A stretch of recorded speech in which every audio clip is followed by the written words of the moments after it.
Fabien Roux, le chef du restaurant de la Loire à Pouilly-sous-Charlieu. Avec ma grand-mère, c'est là que j'ai commencé à m'intéresser à la cuisine. Puis après, un parcours à l'école hôtelière aussi, où j'ai la chance de rencontrer des formateurs qui m'ont donné cette passion de la cuisine.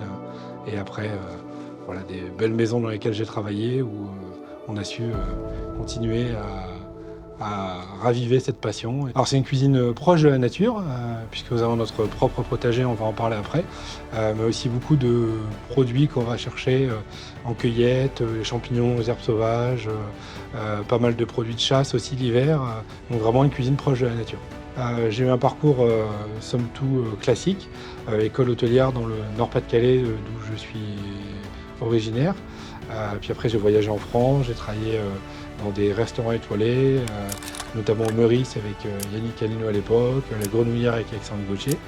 Après j'ai eu envie de voyager parce que c'est un métier qui nous permet quand on est jeune de pouvoir partir à l'étranger. Donc j'ai voyagé pendant 6 ans entre le Maroc et la Chine. Puis je suis revenu à Strasbourg en tant que chef au restaurant le 1741 où j'ai été étoilé pendant 5 ans. Et puis après, j'ai eu envie d'avoir mon propre restaurant, de me lancer dans l'entrepreneuriat. Et c'est là où on a repris le restaurant de la Loire, donc à Pouilly-sous-Charlieu. Autour du restaurant, nous on a la Loire qui passe juste devant le restaurant, donc forcément c'est aussi une source d'inspiration. On va plutôt privilégier nous les poissons d'eau douce, forcément que les poissons de mer qu'on fait venir de côtes peut-être un peu lointaines.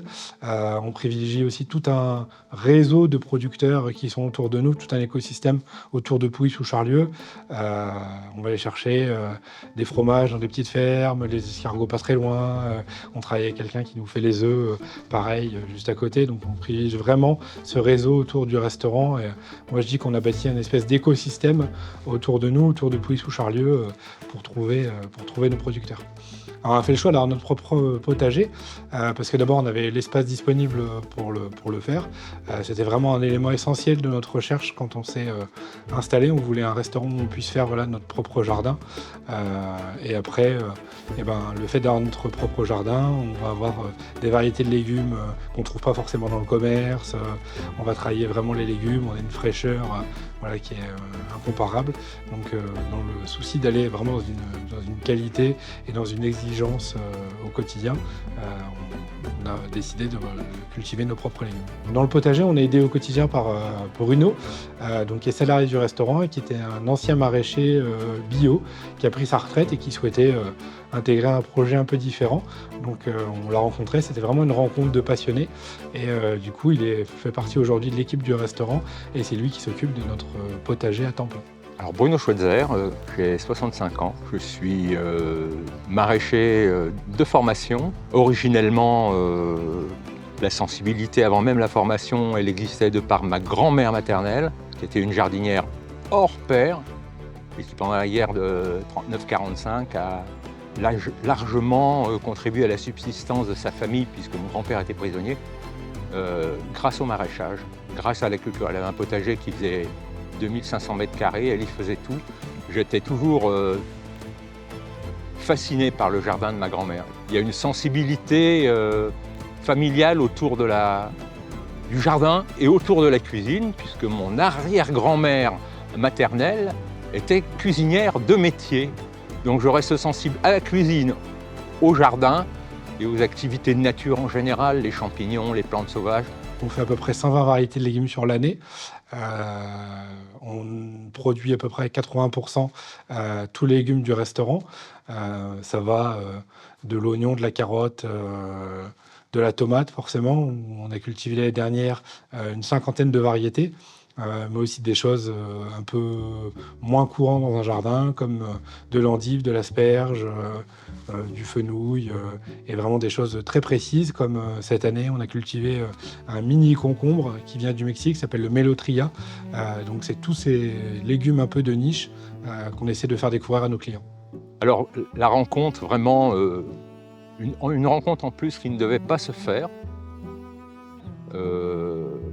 Mon fils m'invite à déjeuner, à dîner un soir. Il me dit « Où tu veux qu'on t'emmène ?» J'avais l'idée d'un autre restaurant. Je ne savais pas que la table ici avait changé de propriétaire. Donc je ne connaissais pas la maison telle qu'elle existe aujourd'hui.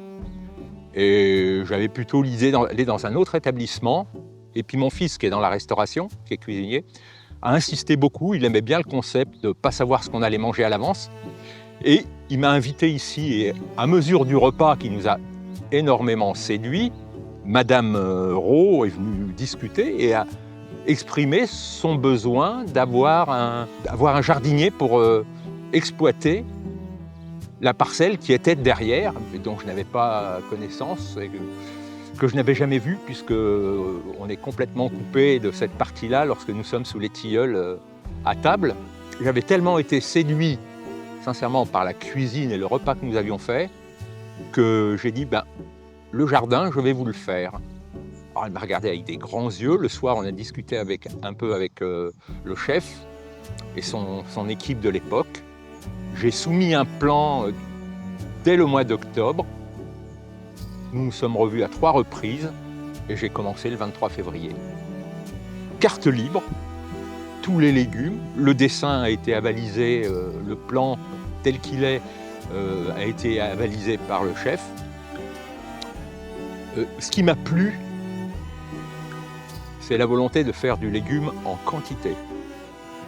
Vraiment essayer au maximum d'être indépendant sur tout pour le restaurant. Là, on est quand même dans une autre dimension et c'est cette dimension-là qui m'intéressait. Voilà. La liberté d'organiser, le choix des variétés, faire bénéficier de mes connaissances sur quelques années d'expérience en tant que maraîcher sur les variétés anciennes, et puis la possibilité de faire quelque chose d'un peu esthétique, pas des alignements de rangs et de légumes, comme on le voit parfois. Et je ne dis pas que c'est mal, mais ce n'était pas ma fibre. Et là, je me suis quand même fait plaisir. Alors le potager influence vraiment nos menus et la cuisine en général, parce que quand on va dans le potager, quand on discute avec Bruno, notre jardinier, on apprend plein de choses, des choses que nous, cuisiniers, on ne connaissait pas forcément. Et donc on a envie de tout valoriser, de rien perdre. Et donc on se force à travailler certaines choses. Par exemple, quand on a fait nos propres endives, on s'est aperçu qu'il y avait cette racine énorme en dessous de la salade d'endives qu'on n'utilise pas habituellement. On s'est dit c'est tellement dommage de la perdre. Donc on a fait des essais, des recettes pour justement travailler et cuisiner cette racine d'endive. Et on a réussi, après plusieurs essais, à la travailler, l'ont intégrée dans le plat. Et donc voilà, c'est toutes ces choses-là qu'on travaille et que le potager nous apporte. Peut-être ramasser le chou-raf qui est là, non? Qu'est-ce que vous en pensez? Ouais, oui.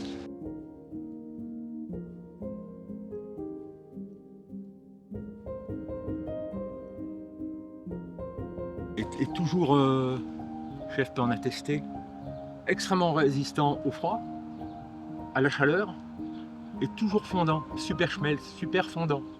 Ouais. Incroyable. C'est un légume à part. Forcément l'été, on va parler de la tomate. On a une très grosse collection de tomates, on en découvre encore chaque année. Et puis c'est un peu ludique parce qu'on a tellement de variétés que sur les services, les clients des fois ils n'ont pas la même variété, même à la même table. Donc on les invite vraiment à dire sur le plat forcément c'est le même, mais les variétés de tomates sont différentes. Donc vous pouvez échanger vos assiettes pour goûter les variétés de tomates. Donc ça c'est assez marrant. Sur l'hiver, moi j'aime beaucoup le chou de Bruxelles par exemple, qui a un peu une mauvaise réputation, mais ceux du potager sont extraordinaires. Donc voilà, des légumes comme ça un peu par saison qui sont un peu marqueurs sur ce qu'on fait.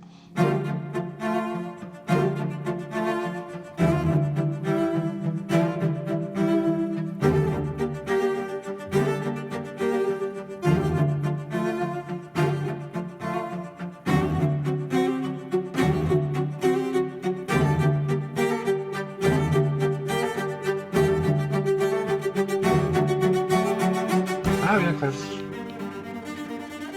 Comme un grain de poivre. Ok. La graine est très très grosse.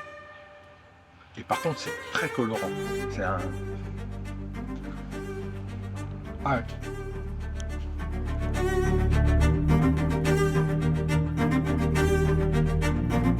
C'est un jeu, hein, c'est une recherche permanente. Les variétés fixées, il y en a plus de 2500, donc il y a de quoi s'amuser.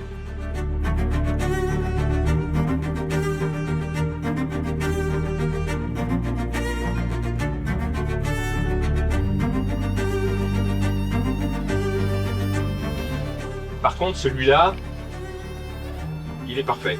Et puis il y a une petite goutte de sucre qui cristallise là au pédoncule. Et vous voyez, ça commence à se séparer du fruit.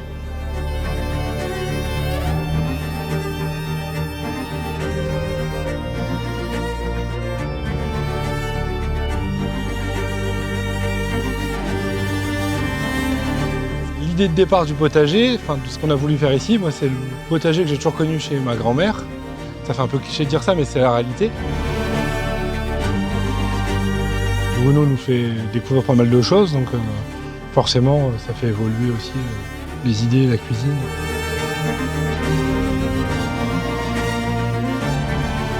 Il y a 2 ans et demi, c'était une pâture. Il y avait un paysan qui venait faucher pour faire du foin, mais c'est tout ce que c'était. Et là, du coup, on a forcément tout mis en forme.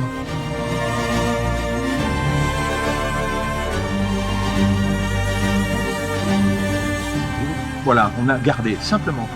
On a refait la rigole. Là. Donc elle est pleine d'eau l'automne et l'hiver. Les bassins sont pleins d'eau. Là, ça fait 15 jours qu'il n'y a plus d'eau. Et puis, il y a des plantes qui sont revenues, qu'on n'avait plus. Les massettes de Dombes.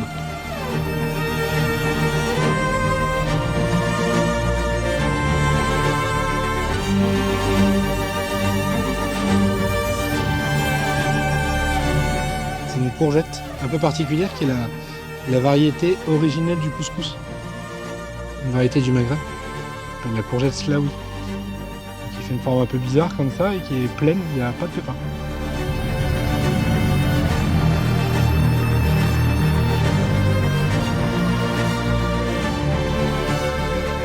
L'osier, les iris, tout se consomme. On lui donne quelque chose qui se consomme. Peut-être faire une petite caisse de légumes, Bruno, un peu mélangée avec des choses sympas qu'on a ramassées. Je sais pas si je vous ai vu prendre des caisses bleues.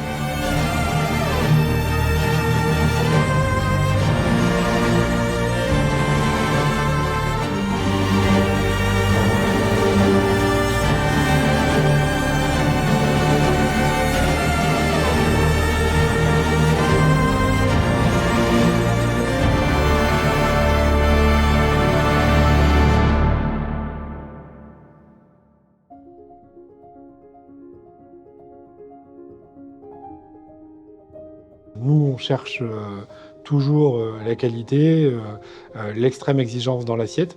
Donc, on va forcément travailler que les plus beaux légumes. Après, la philosophie, c'est aussi du restaurant de rien perdre. Donc, on va retravailler pas mal de choses. Nous, quand on travaille légumes, on va faire parfois 6-7 préparations de ce même légume, justement pour ne rien jeter. Et après, on a un système où on ne communique pas trop les menus à l'avance, parce que justement, on est tributaire du jardin et que parfois il peut y avoir un aléa. Parfois aussi, on a eu le cas cette année avec les petits pois. On a eu beaucoup de monde, on avait une entrée à base de petits pois, donc on a tapé beaucoup dans les plantes. Puis Bruno nous a dit, là il faut ralentir un petit peu parce que la plante elle souffre un peu. Donc on a fait une entrée avec autre chose, le temps que la plante se régénère un petit peu. Et après on est revenu sur le petit pois. Donc c'est pour ça qu'on communique pas trop les menus à l'avance parce que on s'adapte énormément, c'est beaucoup d'adaptation d'avoir son propre jardin. Avec RTO, on a des clients qui viennent, qui n'ont jamais eu l'occasion de venir et qui, grâce au festival, poussent les portes du restaurant de la Loire. Donc nous, c'est important aussi de participer à ce festival pour faire connaître le restaurant à un maximum de personnes dans le Rouennais. C'est vraiment un festival qui a de l'ampleur, ça permet aux Rouennais de découvrir aussi certains établissements. C'est une excellente idée d'associer cuisine et spectacle vivant. On va pas dire que la cuisine est un spectacle, mais c'est vrai que tous les jours, nous, quand le début de service commence, on se met aussi un peu en scène. Donc il y a quand même un peu des liens avec le spectacle vivant. Et puis voilà, on vient au restaurant maintenant de plus en plus pour vivre une expérience. En tout cas, nous, c'est ce qu'on essaye de proposer. Donc le spectacle vivant s'intègre parfaitement dans cette philosophie. C'est un moment fort de la restauration dans le Rouennais sur l'année. C'est un très joli festival et on est très content d'y participer. Venez nombreux au restaurant de la Loire, venez découvrir les produits de notre jardin, notre cuisine, notre philosophie, en découvrant un artiste. Et puis on espère que vous allez passer un beau moment avec nous et vivre le festival RTO.